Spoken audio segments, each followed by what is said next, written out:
3 days after the aliens finished laughing at Earth criminals, something terrible happened. The emergency alarm screamed through the corridors of Blackstone Station, the most secure prison in the entire galaxy. The massive structure hung in empty space between two dead stars where no rescue ships could approach without being detected. Blackstone Station was designed to hold the galaxy's most dangerous criminals. The prison used technology that most civilizations could not even understand. Quantum locks that existed in multiple dimensions at once, energy barriers that could stop attacks from weapons powerful enough to crack planets, guard towers filled with the best trained soldiers from 100 different worlds. Admiral Seojin commanded the prison station. His species had 4 eyes and skin that changed color based on his emotions. Right now his skin was flashing angry red as he stood in the control room staring at displays that showed impossible readings. Something had gone wrong with one of the maximum security cells. The cell belonged to Kangman, a space pirate who had terrorized merchant ships across 3 star systems. Kangman possessed the ability to phase through solid matter like a ghost walking through walls. He had killed hundreds of innocent people during his criminal career. His capture had required an entire fleet of warships and cost the lives of many brave soldiers. But now Kangman was gone. The cell monitoring systems showed his presence one moment, then static interference, then an empty room. The quantum locks registered as fully functional. The energy barriers showed no signs of being tampered with. Yet somehow the most dangerous pirate in the galaxy had vanished from the most secure cell ever built. Admiral Seojin called for the best investigation team in the Galactic Defense Force. Commander Taewon arrived within hours, still confident in his superior alien technology and training. He brought with him a team of specialists who could analyze any crime scene and solve any mystery. The investigators used scanners that could detect energy signatures from weapons fired weeks ago. They had equipment that could see through solid walls and machines that could replay events by reading quantum echoes in the air. Every tool they used represented technology far beyond anything Earth had ever produced. But none of their advanced equipment could explain what had happened in Kangman's cell. The investigators found no signs of energy weapons, no traces of advanced technology, no evidence of outside help. The quantum locks were still perfectly aligned. The energy barriers had never been shut down. Everything appeared normal except for one impossible fact. Kangman was dead. His body lay crumpled in the corner of his cell like a broken toy. His eyes stared at nothing, and his mouth hung open in permanent surprise. Someone had killed him inside a cell that no one should have been able to enter. Security Chief Dong-Yun examined the body with scanners that could analyze every molecule. His equipment could tell him exactly how long Kangman had been dead and what had caused his death. The results made no sense according to everything they knew about advanced technology and modern warfare. The wound in Kangman's chest had been made by something sharp and thin. Not an energy blade that could cut through starship armor. Not a quantum weapon that could phase through matter. Not a molecular disruptor that could tear apart atoms themselves. Someone had killed the galaxy's most dangerous pirate with what appeared to be a simple metal blade. The investigators checked every system in the prison, looking for clues about how someone could have entered the cell. They reviewed security footage from dozens of cameras. They analyzed airflow patterns and energy readings. They questioned every guard and worker in the entire station. Finally, they found something in the visitor logs. Only one person had been cleared to enter the maximum security level on the day Kangman died. The visitor was listed as a maintenance worker who had come to repair some damaged equipment. His identification showed a simple human face and a common name. The maintenance worker was named Hyunwoo Park, the same name from the Earth criminal database that the aliens had laughed at just 3 days earlier, the same man they had called the Baba Yaga and dismissed as harmless and primitive. Lieutenant Youngjae was part of the investigation team. His species had enhanced senses that could detect lies and hidden emotions. He had solved hundreds of crimes by reading the fear and guilt in criminals' minds. But this case left him confused and worried. How did a human get past our security systems, he asked his fellow investigators. How did he enter a quantum-locked cell without triggering any alarms? And why would he kill Kangman instead of helping him escape? Nothing about this makes sense according to everything we know about criminal behavior. Commander Taewon studied the security footage that showed the maintenance worker entering the prison. The human looked ordinary and unremarkable, just like any of the thousands of workers who kept the station running. He carried a simple tool bag and wore standard maintenance coveralls. Nothing about him suggested he was dangerous or capable of impossible crimes. But the more Taewon watched the footage, the more something bothered him. The human moved with a strange kind of confidence, as if he knew exactly where he was going and what he planned to do. His eyes never showed fear or nervousness, even though he was entering the most dangerous prison in the galaxy. The investigation team spent days analyzing every detail of the crime scene. They brought in experts from across the galaxy who specialized in impossible mysteries. They used equipment that could read the quantum history of objects and detect events that happened in parallel dimensions. Nothing helped them understand what had really happened in Kangmin's cell. The physical evidence was clear but impossible. Someone had entered a secure cell, killed a dangerous criminal with primitive weapons, and escaped without leaving any trace of advanced technology. The news of Kangmin's death spread quickly through the galactic underworld. Other criminals in maximum security cells began to whisper among themselves. They talked about the human who could walk through quantum locks and kill with simple tools. They wondered who would be next and whether their advanced cells could protect them. Admiral Seojin called an emergency meeting with his security staff. The prison was supposed to be absolutely secure, but someone had proven that wrong. If one human could break their security, then other criminals might try similar attacks. The reputation of the entire galactic justice system was at risk. "We need to find this human immediately," Seojin ordered his staff. "Issue a galaxy-wide alert for Hyunwoo Park. Contact every security force and bounty hunter in known space. Offer whatever reward is necessary to bring him in alive. We need to understand how he did this before other criminals learn his methods." But deep in the prison, Lieutenant Minho received the news about Kangmin's death with a knowing look in his dark eyes. He remembered the stories from Earth about the man called Baba Yaga. He remembered the whispers about someone who could kill anyone, anywhere, with anything. The aliens were finally beginning to understand that some legends were more dangerous than any technology. The massive alien warship floated in the dark space between two dying stars. Inside the ship, hundreds of alien soldiers from across the galaxy gathered in the main briefing hall. Their skin came in every color possible: blue, purple, green, silver, and some colors that had no names. Some had 4 arms, others had 6 eyes, and a few could change their shape at will. Commander Taewon stood at the front of the room. His purple skin gleamed under the bright lights of the ship. His 4 eyes looked at the holographic display that showed information about a small blue planet called Earth. The planet looked harmless from space, just another rock floating in the darkness with white clouds and blue oceans. The aliens had come here to study Earth because humans wanted to join the Galactic Alliance. Every species that joined had to share information about their most dangerous criminals. This helped the galaxy prepare for any threats that might come from new member worlds. The process was always the same and usually boring. Most planets had criminals that used simple weapons or basic technology. Taewon pressed a button, and the display changed to show a list of names and faces. These were Earth's most dangerous criminals according to human records. The alien soldiers leaned forward to get a better look. Then something unexpected happened. They started to laugh. The laughter began quietly, with just a few aliens chuckling at what they saw, but it grew louder and louder until the entire room shook with the sound of hundreds of aliens laughing at the same time. They pointed at the holographic display and slapped their friends on the back. Some aliens laughed so hard they fell out of their chairs. Captain Jinwoo was a tall, blue-skinned warrior from the Centauri star system. He had fought in dozens of wars and killed more enemies than he could count. His people were known across the galaxy for their incredible strength and fighting skills. He looked at the Earth criminal database and shook his head in amazement. "These humans are like children playing war games," he said to his friends.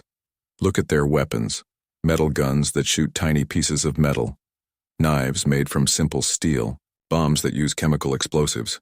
My people stopped using such primitive tools thousands of years ago."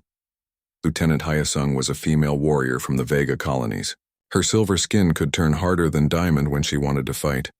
She had personal energy shields that could stop attacks from starship weapons. Her laugh was like the sound of breaking glass as she looked at the human criminals. "Their most dangerous assassin uses a gun that holds only 6 bullets," she said with wonder in her voice. 6 bullets. My personal shield could stop 6,000 energy blasts without even getting warm. What kind of threat could such a person be to anyone with real technology?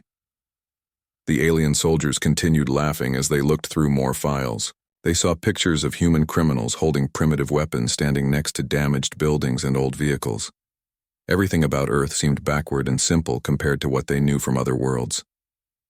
Sergeant Wanchik was a shape-shifting warrior who could turn his body into any form he wanted. He could become a cloud of gas to avoid attacks or turn into living metal to resist damage. His species had been part of the galactic community for over 10,000 years. They had seen every kind of criminal and every type of weapon.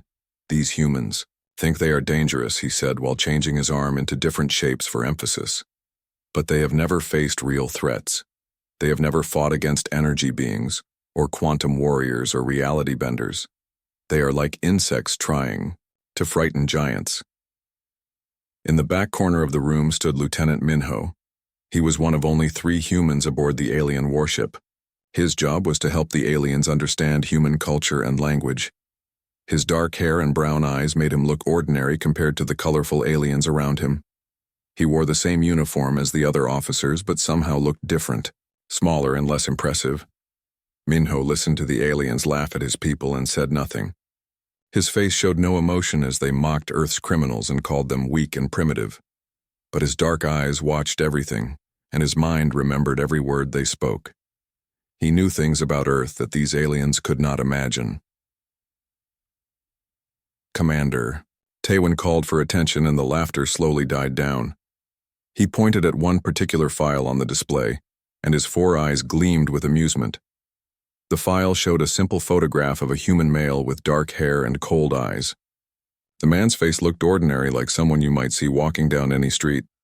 "This one is especially funny," Taewon announced to the crowd. "The humans call this criminal the Baba Yaga. What kind of ridiculous name is that for a dangerous person? It sounds like something from a children's fairy tale." The aliens burst into fresh laughter at this observation. The file said the man's real name was Hyunwoo Park, but everyone knew him by his strange nickname. According to the records, he was an assassin who had killed many people. But the aliens could not understand how such an ordinary-looking human could be dangerous to anyone. Captain Jinwoo read the file out loud for everyone to hear. Subject uses improvised weapons and basic tools to eliminate targets. Preferred methods include close-range combat with simple blades or blunt instruments. No advanced technology detected in any confirmed kills. The captain paused and looked around the room with amazement. "Can you believe this?" he asked his fellow warriors. "This human kills people with sticks and stones while we have weapons that can destroy entire planets.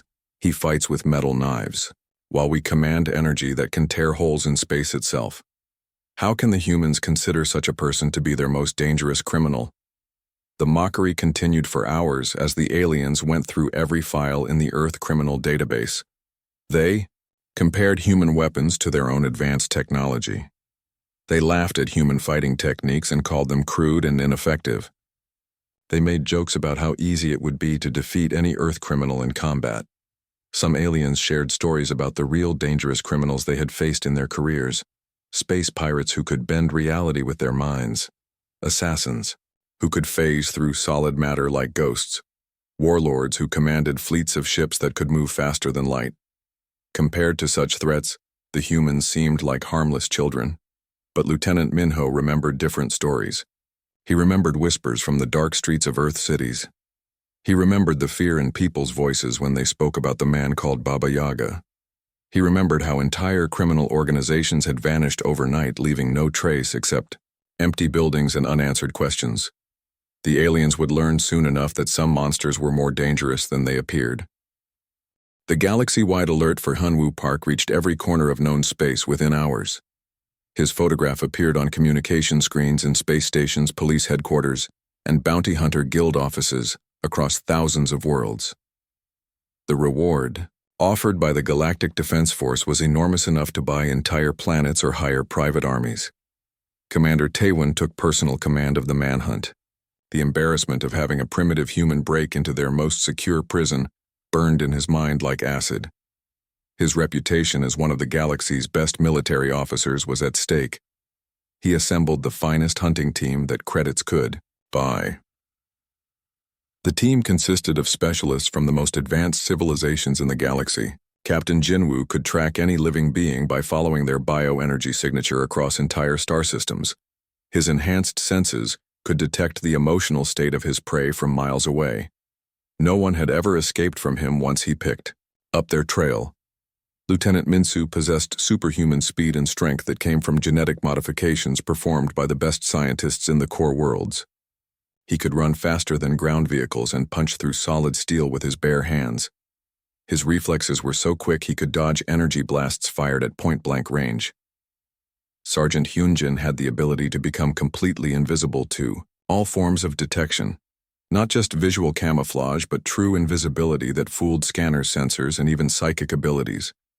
He could walk through enemy camps without being noticed and strike from shadows that seemed empty.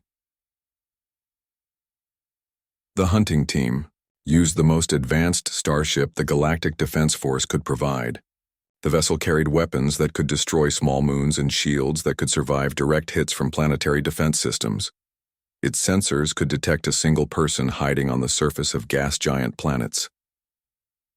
"We are hunting one primitive human with basic tools," Taewon told his team as they prepared to leave the space dock. "He has no advanced technology, no superhuman abilities, and no allies to help him. This assignment should take no more than a few days to complete." Their first lead came from Nexus 7, a trading station near the Outer Rim territories. A merchant reported seeing a human matching Hyunwoo's description, purchasing basic supplies from the station's general store. The merchant remembered the human because he paid with old-fashioned physical currency instead of electronic credits. The hunting team arrived at Nexus 7 within 12 hours of receiving the report. Their advanced ship docked at the station's main port, while smaller scout vessels spread out to cover all possible escape routes. Captain Jinwoo immediately began scanning for bioenergy signatures that matched their target. But something was wrong at the trading station. The normally busy corridors were strangely quiet, and many shops had closed their doors early. Station security officers moved in nervous groups and avoided making eye contact with the alien hunters. An atmosphere of fear hung over the entire facility like a dark cloud. The station commander was a short reptilian alien named Captain Woojin. His green scales trembled as he led the hunting team to the lower levels of the facility. His voice shook when he spoke about what had happened in the hours before their arrival.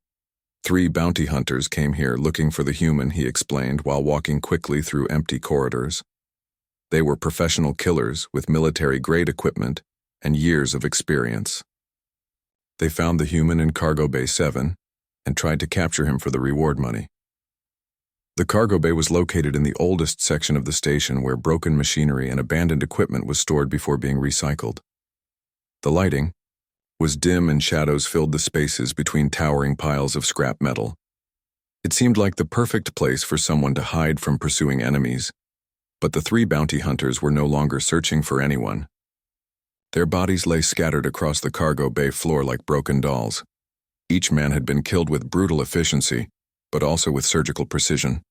Someone had ended their lives quickly and moved on without wasting time or effort. Lieutenant Minsu examined the first body with his enhanced senses. The bounty hunter had been a Carillion warrior known for his incredible toughness and fighting skills. His people could survive in the vacuum of space, and their bones were harder than most metals. Yet he had been killed with what appeared to be a simple piece of scrap metal. "This doesn't make sense," Minsu said while studying the wound that had killed the warrior. "This metal pipe was just lying here with the other garbage. But someone used it to pierce through Carillion battle armor like it was made of paper. The force required to do this should be impossible for any normal humanoid." Sergeant Hyunjin used his invisibility power to examine the crime scene without disturbing any evidence. His enhanced vision could see details that others missed, and his training helped him understand the sequence of events that had led to 3 deaths. The bounty hunters surrounded the human in the center of the cargo bay, he reported to his teammates. They had energy weapons drawn and personal shields activated. Everything suggests they were confident about capturing their target alive. But something went wrong with their plan. The station's security chief showed them surveillance footage from cameras positioned around the cargo bay. The video quality was poor because of the dim lighting, but they could see enough to understand what had happened. 3 armed figures entered the bay and approached a single person standing near a pile of machinery. Then the lights went out completely. Emergency power systems activated after 30 seconds of total darkness. When the lights came back on, the 3 bounty hunters were dead, and their target had vanished like smoke in the wind. Commander Taiwan studied the footage over and over, looking for any clue about how one human had defeated 3 professional killers in 30 seconds. The bounty hunters had been carrying weapons that could melt through starship hulls. Their armor could stop direct hits from plasma cannons. Yet they had been killed with garbage. Captain Jinwoo tried to track Hyunwoo's bioenergy signature, but found nothing useful. The human had somehow masked his emotional state and life signs in ways that should have been impossible without advanced technology. The trail ended at the cargo bay as if their target had simply stopped existing. "We need to expand our search pattern." Taiwan ordered his team. "Contact every security force in this sector. Review all transportation logs and passenger manifests." Someone must have seen where he went after leaving this station. But their investigation revealed more disturbing information. Reports began coming in from other locations across the Outer Rim territories. A corrupt customs official found dead on Kepler Station, killed with a broken bottle. 2 slave traders discovered in their ship with their necks broken by bare hands. A weapons dealer who sold defective equipment to refugees killed with his own merchandise. Every death showed the same pattern. Quick, efficient kills using whatever was available. No advanced weapons, no high technology, just deadly precision and perfect timing. The victims were always criminals or corrupt officials, never innocent people. Someone was cleaning up the galaxy, one death at a time. The trail led the hunting team from station to station, planet to planet. Everywhere Hyunwoo had been, they found bodies, but also grateful survivors. People who had been saved from criminals or rescued from dangerous situations. The human they were hunting seemed to be fighting a personal war against injustice. Lieutenant Minsu began to feel uncomfortable about their mission. "We are hunting someone who only kills bad people," he said to his teammates during a private meeting. "Maybe we should reconsider whether this human is really a threat to galactic security." But Commander Taiwan refused to listen to such doubts. "A criminal is a criminal regardless of who they target," he declared firmly. "This human has embarrassed the Galactic Defense Force and shown that our security can be breached. He must be captured and made to answer for his crimes." The hunt continued across dozens of star systems. Each new crime scene taught them more about their quarry, but also filled them with growing dread. They were not chasing an ordinary criminal, or even a skilled assassin. They were hunting something far more dangerous than they had ever imagined. And somewhere ahead of them, Hyunwoo Park continued his mysterious mission, leaving a trail of dead criminals and impossible questions in his wake. After weeks of chasing shadows and finding only dead criminals, the alien hunting team was no closer to capturing their target. Commander Taiwan called an emergency meeting aboard their starship to discuss their failure. The assembled officers looked frustrated and confused as they reviewed the evidence they had gathered. Lieutenant Minho had been quietly observing the hunt from his position as human cultural advisor. He watched the alien soldiers struggle to understand something that was beyond their experience with advanced technology and superhuman abilities. Finally, he decided it was time to share what he knew about the man they were hunting. "You want to understand," Hyunwoo Park Minho said as he entered the briefing room where the hunting team had gathered. "You want to know what you are really chasing across the galaxy? Then let me tell you the true story of the man called Baba Yaga." The alien officers turned to look at the human lieutenant with new interest. They had dismissed him as just another primitive Earth dweller, but now they realized he might have information that could help them succeed in their mission. Commander Taiwan gestured for him to continue speaking. Minho activated the holographic display and images of Earth appeared in the center of the room. The planet looked peaceful and beautiful with blue oceans and green continents covered in cities, where billions of humans lived their normal lives. But appearance could be deceiving as the aliens were learning. 15 years ago, Hyunwoo Park was just another assassin working in Earth's criminal underworld, Minho explained, while the display showed images of dark city streets and shadowy figures. He was different from other killers, though. He could use anything as a weapon. A pencil became as deadly as a knife in his hands. A coin could kill from across a room if he threw it right. The alien officers leaned forward with interest. They had never heard of someone who could turn ordinary objects into deadly weapons without using technology or special powers. Captain Jinwoo asked how such a thing was possible for a normal human being. Training, Minho answered simply. Years of practice until every movement became perfect. Study of anatomy until he knew exactly where to strike. Discipline until he could control every muscle and nerve in his body. Humans may not have your natural abilities, but we can learn to do impossible things through dedication. The holographic display changed to show newspaper headlines and police reports from major Earth cities. Stories about criminal organizations that had been destroyed overnight. Photographs of crime scenes where dozens of dangerous people had been killed with simple tools and improvised weapons. The criminal families thought they owned him, Minho continued. They sent him after their enemies and competitors. He was their perfect weapon because he never needed expensive equipment or advanced technology. Just give him a target and he would eliminate the problem quietly and efficiently. But then someone made a terrible mistake that changed everything. They killed his wife So-young and their young daughter Nari. The crime bosses thought this would make him more obedient and controllable. They believed that taking away his family would force him to serve them without question. The display showed photographs of a beautiful woman with kind eyes and a small girl with her father's dark hair. They looked happy and peaceful in the family, pictures taken before their deaths. But their murders had unleashed something that the criminals could never have imagined. Instead of making him controllable, it created a monster, Minho said quietly. Hyunwoo disappeared for 3 months after his family was killed. During that time, nobody saw him or heard from him. The criminal organizations thought he had run away, or maybe killed himself from grief. They were wrong. He had been preparing for war. When Hyunwoo returned from his 3-month absence, he was no longer the controlled assassin who followed orders and killed for money. He had become something much more dangerous. He had become the Baba Yaga, a creature from old Earth stories that represented unstoppable vengeance. The holographic display showed security camera footage from Earth cities during those terrible months. Dark figures moving through shadows appearing and disappearing like ghosts. Sometimes the cameras caught glimpses of a man with cold eyes moving with deadly purpose through abandoned buildings and empty streets. Entire criminal organizations vanished overnight, Minho explained as the aliens watched the grainy footage. Not just the leaders who had ordered his family's death, but everyone connected to those organizations. Hundreds of people died and nobody could stop him or even slow him down. Admiral Seojin, who had joined the meeting from Blackstone Station, asked an important question.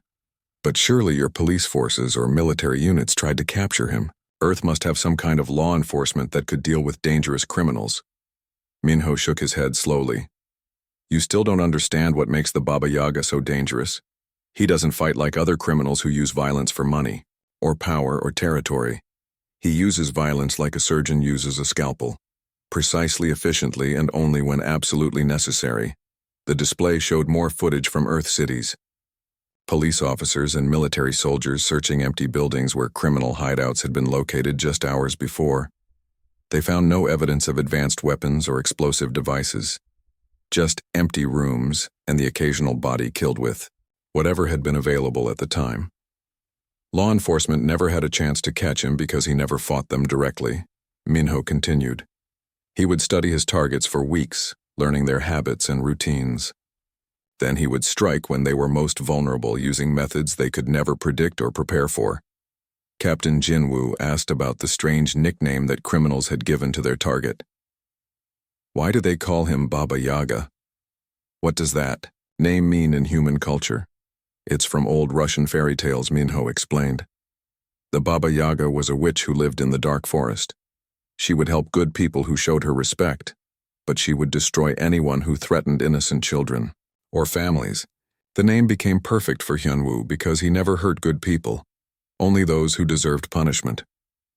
Lieutenant Min-soo wanted to know what had happened after Hyunwoo finished his revenge against the criminal organizations. Had he continued killing, or had he stopped once his family's murderers were dead? After 6 months, the killing stopped completely, Minho said. Every person connected to his family's death had been eliminated. Every criminal organization that had supported or protected the murderers had been destroyed. The underworld thought he was finally finished with his war, but instead of surrendering to authorities or retiring from his life of violence, Hyunwoo simply disappeared. One day, the bodies stopped appearing, and nobody saw him anywhere. Some people thought he had died from his injuries. Others believed he had left Earth forever. The truth was simpler and more frightening. He had returned to living quietly, but he was always watching and waiting. Whenever truly evil people threatened innocent families or children, the Baba Yaga would return to deliver justice that the law could not provide. Sergeant Hyun-jin asked the question that all the alien officers were thinking. If this human is so dangerous, why did he come to our galaxy? What brought him so far from his homeworld? Minho looked at the assembled officers with sadness in his dark eyes. Reports reached Earth about slavery and corruption in the Outer Rim territories. Stories about families being separated and children being sold like property. The Baba Yaga decided that such evil needed to be stopped regardless of which planet it happened on. The alien officers sat in stunned silence as they finally understood what they were really hunting. Not just a criminal or assassin, but something much more dangerous. A force of nature that could not be reasoned with, bargained with, or intimidated. They were hunting a legend that had decided their galaxy needed to be cleaned up, one death at a time. The final confrontation came on a mining asteroid called Omega Rock in the desolate Beta Sector. Intelligence reports from informants suggested that Hyunwoo was hiding in the abandoned tunnel systems beneath the asteroid's surface. Commander Taewon assembled the largest military force he had ever commanded for what he hoped would be the final battle. 3 full battle cruisers surrounded the asteroid with their weapons trained on every possible escape route. Fighter squadrons patrolled the space around Omega Rock, ready to intercept any vessel that tried to leave. Orbital defense platforms were positioned at strategic points to prevent any ships from jumping to hyperspace. The asteroid itself was a dead hunk of rock that had been mined for rare metals decades earlier. The mining company had abandoned the operation when the ore deposits ran out, leaving behind a maze of tunnels that stretched deep into the asteroid's core. It was the perfect place for someone to hide from pursuing enemies. "This ends today," Taewon announced over the communication system that reached every ship in his fleet. "Surrender now, human, and we promise you a fair trial and quick execution. Continue to resist, and we will turn this entire asteroid into cosmic dust." The response came not through words, but through actions that shocked every alien soldier in the fleet. The asteroid's long dormant defense system suddenly activated without warning. Ancient automated weapons that had been designed to protect miners from pirates began targeting the galactic warships. Laser cannons that had not fired in decades came online and began shooting at the alien vessels. Missile launchers hidden in the asteroid's surface opened up and released salvos of explosive projectiles. The defensive systems had been programmed to protect human miners, but somehow they now recognized the Galactic Defense Force as hostile invaders. "How is this possible?" Captain Jinwoo shouted as his ship rocked under fire from weapons that should have been dead for years. Those systems were shut down when the mining operation ended. There should be no power running to them at all. But Hyunwoo had done more than just reactivate the old technology. He had somehow reprogrammed the ancient computers to recognize advanced alien technology as a threat. The defensive systems were using their own weapons against ships that were trying to help capture him. The alien fleet was forced to pull back to a safe distance, while their technical specialists tried to understand what had happened. Their scanners showed that the asteroid's power grid had been completely rewired, using nothing but salvaged parts and basic tools. It was an impossible feat that should have required teams of engineers and months of work. "We have no choice but to go in after him," Taewon told his strike team as they prepared their assault shuttles. "The human has turned this rock into a fortress, but he is still just one person with primitive weapons. Our superior training and equipment will give us the advantage in close combat. The strike team consisted of 20 of the galaxy's best soldiers. Each warrior carried weapons that could destroy buildings and wore armor that could stop direct hits from starship cannons. They had personal shields, energy swords, and scanning equipment that could see through solid rock. They landed their shuttles on the asteroid's surface and immediately began descending into the tunnel system. Their advanced sensors swept ahead looking for any sign of their target. Thermal imaging showed the tunnels were filled with old mining equipment and abandoned machinery, but no human life signs. The tunnels were dark and narrow with rough walls, carved directly from the asteroid's rocky interior. Emergency lighting had been installed by the original miners, but most of the fixtures had burned out decades ago.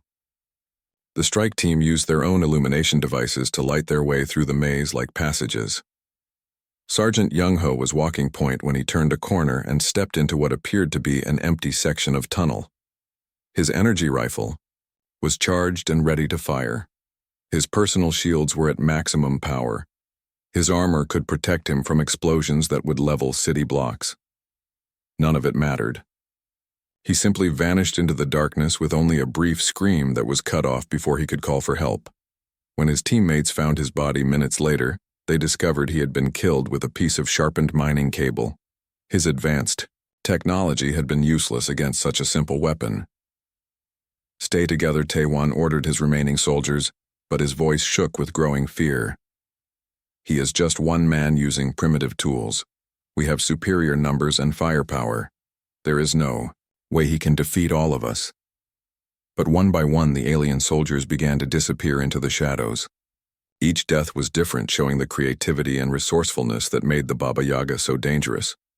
A broken pipe became a spear that pierced alien armor. A shard of glass became a blade that cut through energy shields. Even bare hands became deadly weapons when used with perfect knowledge and timing. Lieutenant Minsu tried to use his superhuman speed to avoid the attacks, but found himself fighting an enemy who seemed to anticipate his every move.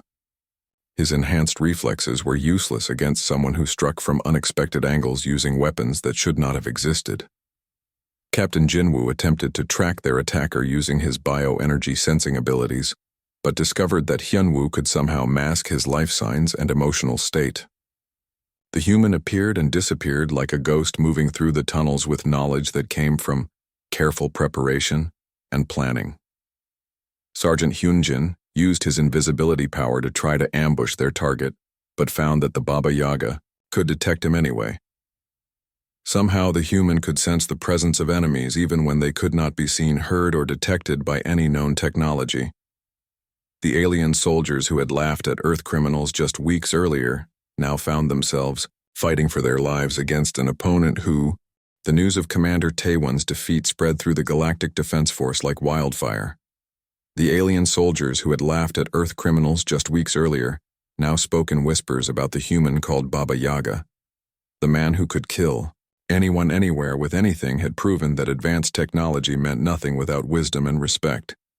Admiral Seojin called an emergency meeting of the Galactic Council. Representatives from hundreds of worlds gathered in the massive assembly chamber on the capital planet.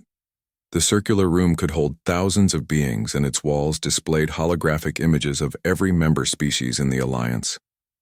The Council members came in every shape and size imaginable. Some breathed different atmospheres and required special environmental suits. Others existed as pure energy beings who communicated through light patterns. A few were collective minds that spoke, with many voices at once, but they all shared the same concern about what had happened in the Beta sector. A single human had infiltrated their most secure prison, eliminated their best hunters, and disappeared back into the void without using any technology they could understand. This challenged everything they believed about superiority and strength. "Perhaps we have made an error in our evaluation of Earth and its people," admitted Counselor Hyejin from the Core Worlds. Her species had been part of the galactic community for over 50,000 years and considered themselves the most advanced civilization in known space. "Their criminals may not possess our weapons or natural abilities," she continued while looking at the assembled representatives. "But they seem to have something that we have overlooked in our calculations. They possess a quality that makes them more dangerous than we realized." The council chamber buzzed with conversations in dozens of different languages as representatives discussed this new information. Many species had joined the Galactic Alliance because they believed that advanced technology and evolved abilities made them superior to primitive worlds like Earth. Lieutenant Minho was called to address the council as the only human officer present at the meeting. He stood at the speaker's podium in the center of the massive chamber while thousands of alien eyes focused on him. His simple human appearance seemed insignificant compared to the advanced beings around him.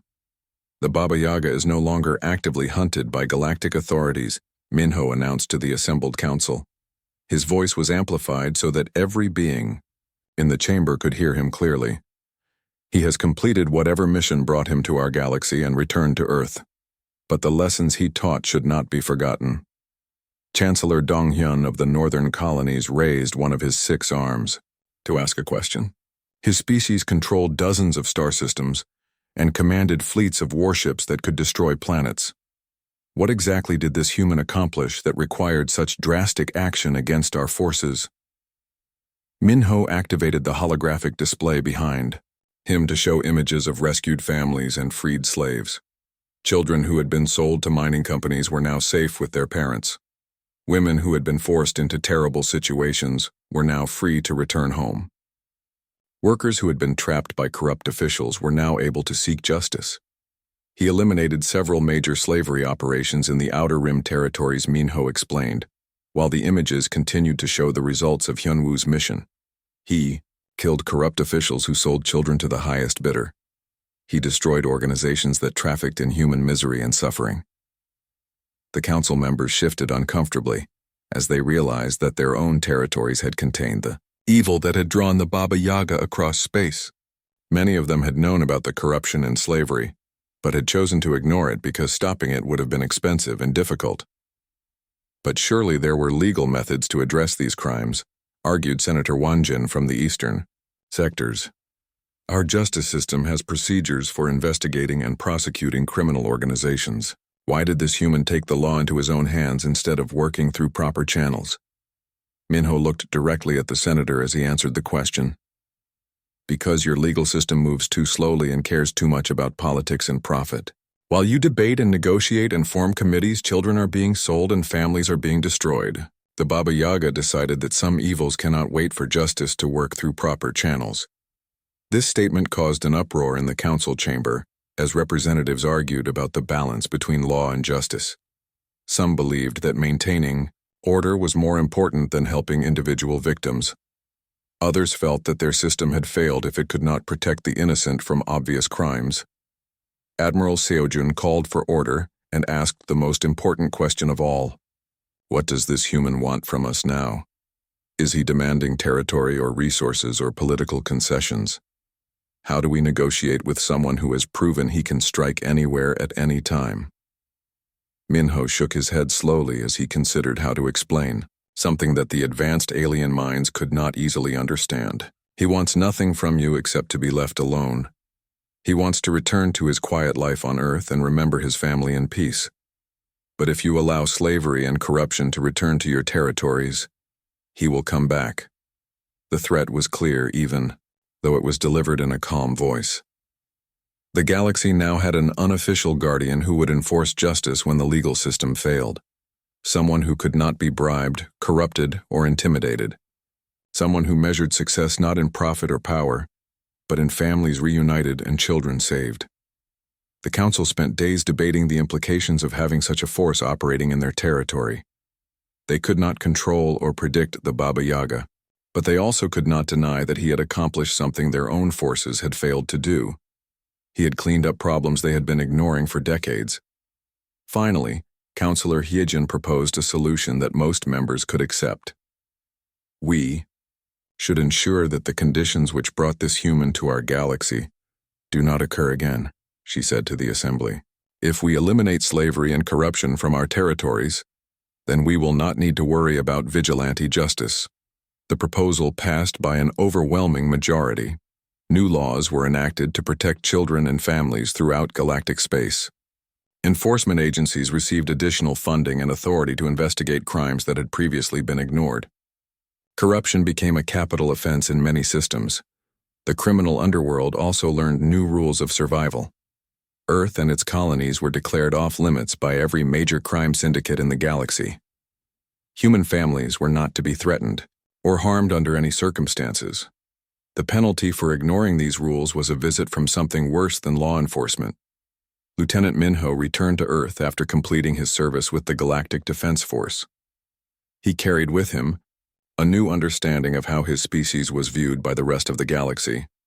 No longer were humans considered primitive or backward. They were seen as unpredictable and potentially dangerous. The galaxy had learned that advanced technology and evolved abilities meant nothing without the wisdom to use them properly. They had discovered that sometimes the most effective weapon was not an energy beam or reality-bending power, but simple determination that refused to accept injustice. And somewhere in a small apartment on Earth, a man named Hyunwoo Park sat quietly looking at old photographs of his wife and daughter. The galaxy thought he was a monster, but he knew he was something much simpler and far more dangerous. He was a father who had lost everything and refused to let other families suffer the same fate. The aliens had stopped laughing at Earth criminals. Now they understood that some legends were more terrifying than any advanced weapon or supernatural ability. The Baba Yaga slept peacefully, but the galaxy knew he was always watching and waiting. Evil had learned to fear the darkness because it might contain a quiet human who had decided that enough was enough. The stars themselves seemed safer knowing that someone cared enough to fight for those who could not fight for themselves. And in the end, that was the most human thing of all.